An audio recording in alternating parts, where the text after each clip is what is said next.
this very interesting thing that we call ego.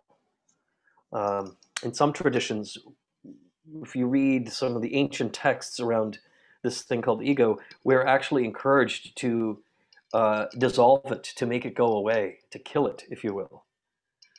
Has anyone heard anyone say these kinds of things or read them in texts at all? You know, you must extinguish the ego, and this is the point of practice and everything. Okay, good luck.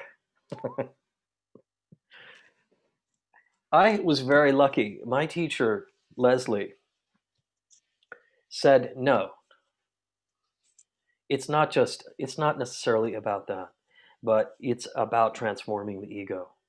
It's about taking this sense of I that initially begins as being separate from others, right? This experience, actually this process, ego isn't a thing, it's a process of mind, yeah, that seeks to distance itself from other things and say, no, this is me, I am this, I am that. I identify with this. These are my reactions. These are the things that make me different and unique and special. And maybe there are things, of course. We all have um, ways of being in the world, you know, gifts, talents, causes, and conditions that enable us to be who we are in very different ways, of course. But the ego isn't so much an aspect of cultivating diversity in who we are, but rather it's cultivating a sense of separateness. It's me over and against others, right? It's this illusion that I am separate from all of you, or that you are separate from me, or separate from each other. And this is where sort of this process we call ego gets mired in the dreams that our own mind produces and then projects them out onto the world. And so many of us live this way all the time, right? This isn't a moral judgment about it. This is just how our consciousness is structured through conditioning and through these things. Leslie used to say, yes, making the ego, turning it into an ally, transforming it so that the work we do in the world is one in which we are attending to in a confident way, with fierce compassion, to the suffering that we encounter.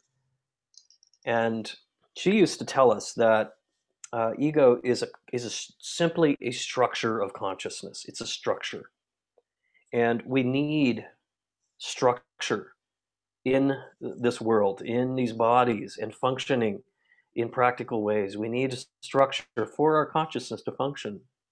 This is not a bad thing. The difference, though, is one that some of you have heard me talk about before.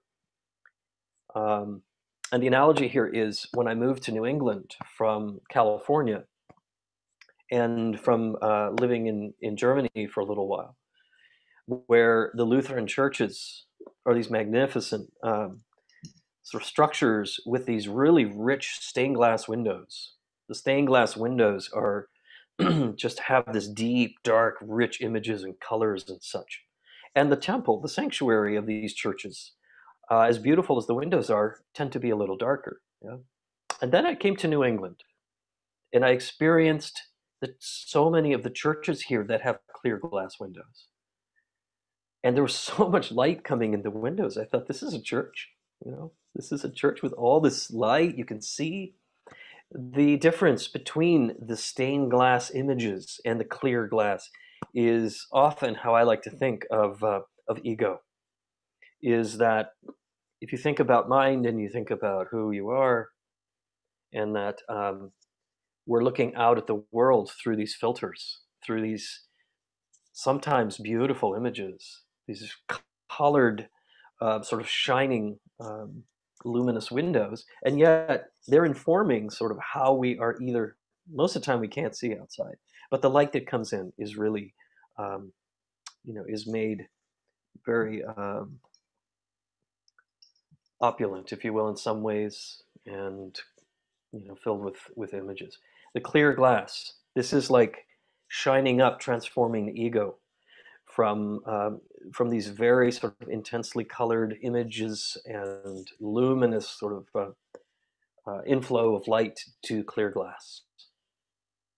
So we're looking at basically refining the mind through meditation in such a way that all of those shapes and drama and stories that are being told, some of them may be very important ones, but when we're practicing, we are also cultivating a space in which the windows are purely clear glass, transparent, an awareness that is fully clear and transparent, as opposed to a mind that is fully engaged in all the colors and the stories and images of life.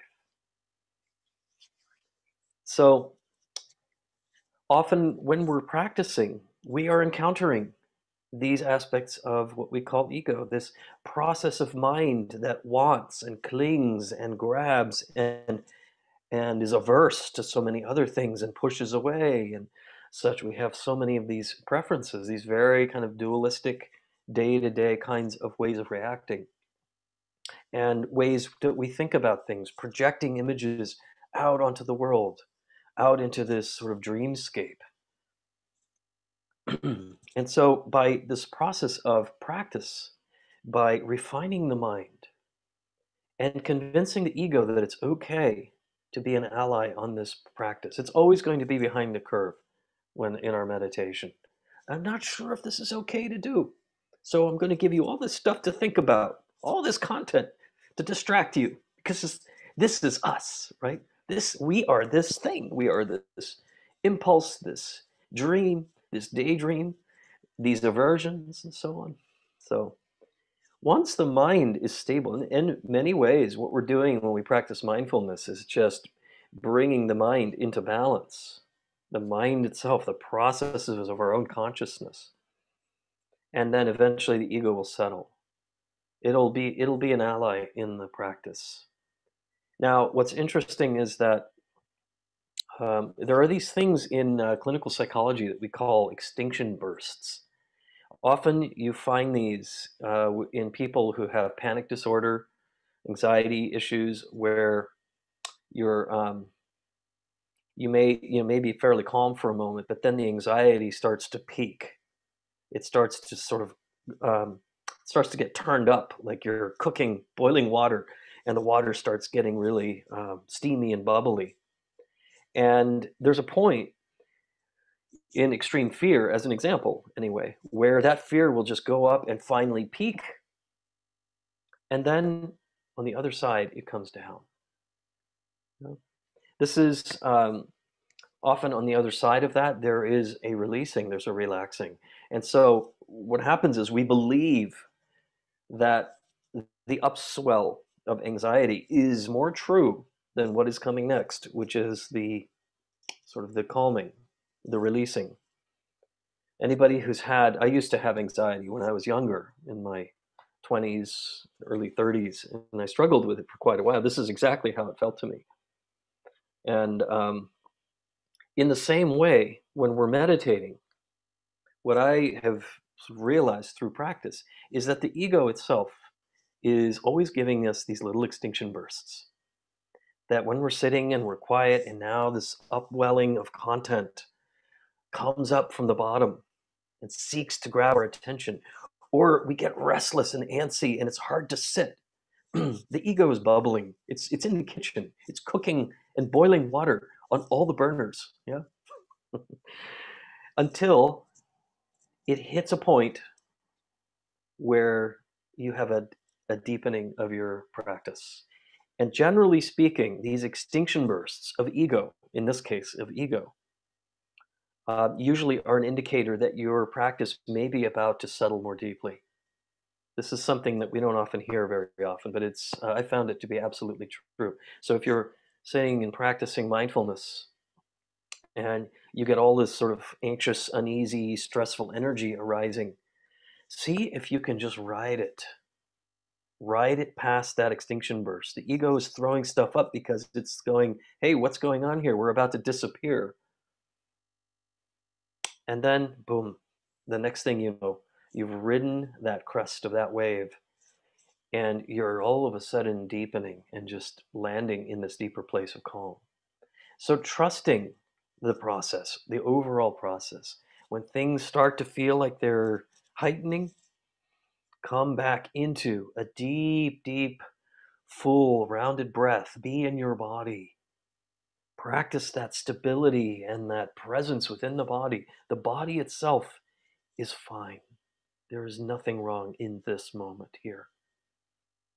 And this is how we begin to turn the ego into an ally, what we might call the positive ego, which is probably more like what we would find in the therapeutic field in psychology, which is a sense of confidence and worth and self-love and wisdom and love for others. These are all things that once we are transformed, once we have had this instrument of liberation and we're on the farther shore, become utterly, utterly omnipresent to us.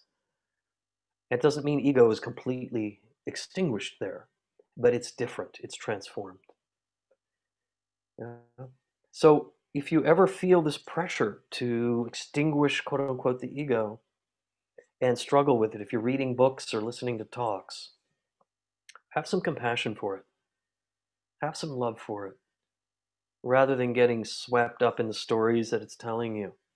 Bring this other experience onto the path. This is the reading from the Visuddhimagga, is I am walking a path, but there's no one doing the walking. Well, the one doing the walking is often ego in its many forms, right? In its subtle to gross forms. But keep the walking, directly experiencing every step you take. It doesn't need ego to simply bear witness to every single step that you take on that path and opening and receiving the beauty around us on that path, the beauty of life. It's all around us. But the ego likes to get in the way and say, well, but, yeah. So there's more to us than the ego, of course. There's more to us. This is the premise upon which all our meditation practices are based. That which brings us outside of that narrow sense of self, so we can finally really see ourselves as interdependent and unified with those around us, with those in our lives. It's actually quite liberating. Hmm. So, when things start feeling uncomfortable or restless in your mind, if you're sitting, consider that if you just ride the waves, come back into breath, into body, that on the other side of that peak may be a real deepening of your practice. It's as if, I was going to say this earlier as well, it's as if you're reaching the edge of a cliff and the ego is trying to pull you back away from it because it's fearing any kind of threat. It's an existential threat to the process of our own emotional bodies, our own conditioning, our own way of seeing ourselves as separate. You know? But eventually that settles.